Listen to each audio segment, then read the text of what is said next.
United states of America की एक submarine ने श्रीलंका के कोस्ट से 115 किलोमीटर दूर एक ईरान की आइरिस डेना नाम की शिप को अटैक करके उसको सिंक कर दिया। ये होने के बाद भी गवर्नमेंट का 6 से 8 घंटे हो चुके हैं, लेकिन गवर्नमेंट का कोई स्टेटमेंट नहीं आया, चाहे न्यूट्रल, डिप्लोमेटिक या फिर उसको कंडेम करने के लिए।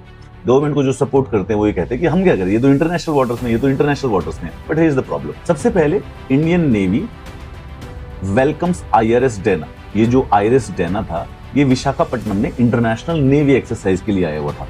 सो you can kind of theoretically think कि it was a guest of India.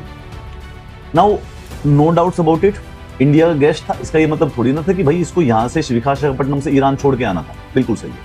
However एक इंपॉर्टेंट बात याद रखना कि दिस एरिया, ये जो श्रीलंका के 150 किलोमीटर दूर भी है, ये इंडिया की ऑफिशियल टेरिटरी में नहीं आता। इंडिया की ऑफिशियल टेरिटरी में आता है 12 नॉटिकल माइल का एरिया, लेकिन इसको कहते हैं इंडियन इन्फ्लुएंस का एरिया।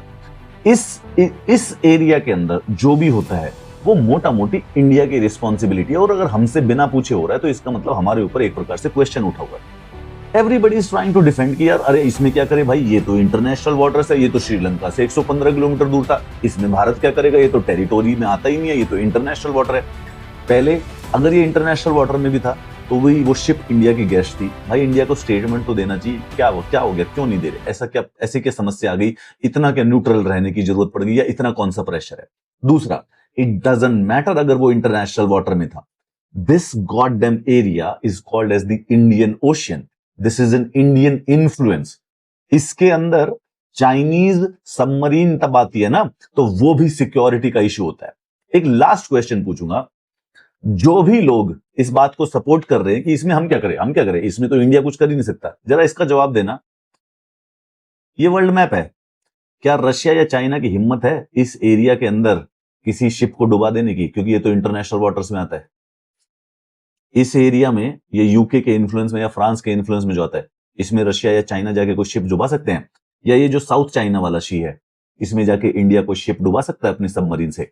ये यूनाइटेड स्टेट्स ऑफ अमेरिका है, ये यहां से आके इस एरिया में, यहां से 100 किलोमीटर दूर अगर शिप डुबा रहा है ना, it's a challenge to Indian sovereignty. वो हमारी टेरिटरी नहीं है, but this goddamn area is called as the Indian Ocean for a particular region. और अगर हमको इंटरनेशनल सबसे पावरफुल कंट्री बनना है ना, हमें हमारी कोई औकात है, तो ऐसा है कि इस एरिया के अंदर चाहे तुम्हारी वॉर हो रही हो या नहीं हो रही हो, हमसे बिना पूछे तुम नहीं कर सकते attack. However USA has just shown it's brazen super power force कि हम कर देंगे, हमारा क्या कर लोगे। The only sad thing about is that कि इंडिया ने अभी तक इसको कंडेम करने के लिए स्टेटमेंट इशू नहीं किया। परसेप्शन यही बनेगी का मतलब तो